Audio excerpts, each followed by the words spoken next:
Hi, I just wanted to do a quick video. Somebody had asked me, what did I mean by the freedom to make mistakes on the field? This was a dad who had played soccer himself as a kid, and I had just gone up to him after a practice and said that he was very vocal on the sidelines.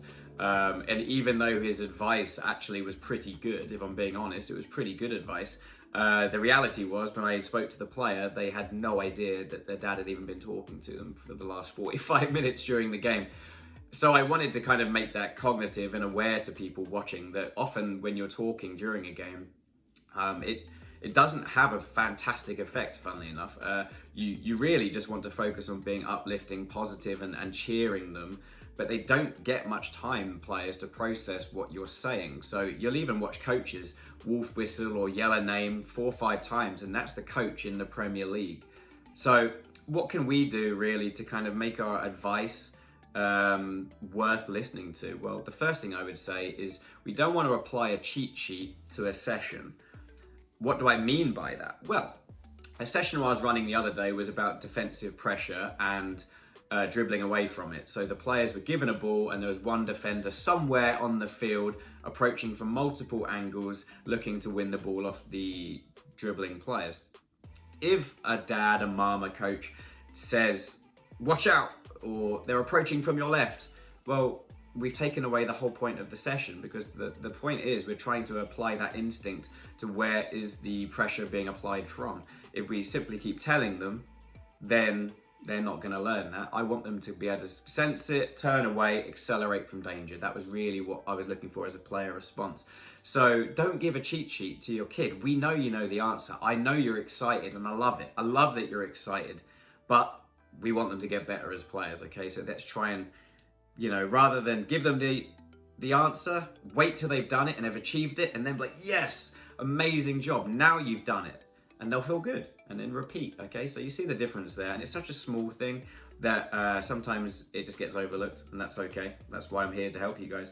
The next one would be, they gotta have the freedom to fail, right? So if you keep sheltering them, or if they get a ball in the face or something goes wrong, or they keep making the same mistakes, and we will be there to help them, and we will step in and correct it if it's a technical issue.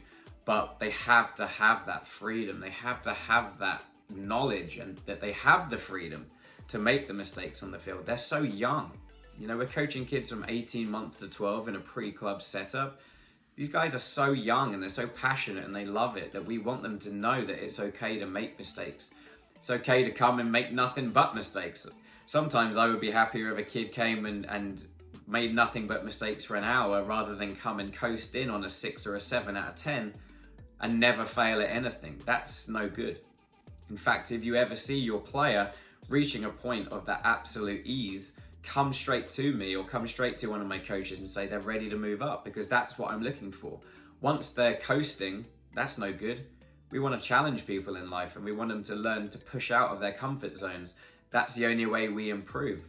That's the only way that we get better. They got to fail and make their mistakes. So there's just a quick video, a little bit of advice on what you can do from the sidelines. Just keep it positive.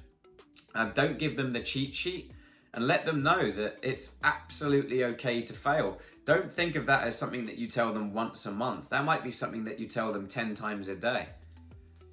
I'm being deadly serious. Failure tolerance is the thing.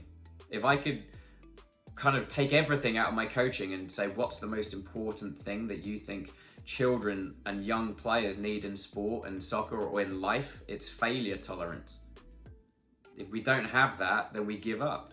And then it leads to kind of negativity or projection upon other people, when ultimately you're just frustrated at your own ability to achieve things. And it all starts from a young age. So hopefully that answers your question. Thank you for sending that in. Again, if you are sitting there thinking, oh man, I wonder what, send me an email, send me a DM. I am here for you. I shoot these videos every week. Every one of these videos will be useful to you at some point in your soccer career, meaning your child's soccer career. So thank you for watching. Have a fantastic day, and I will see you guys very soon.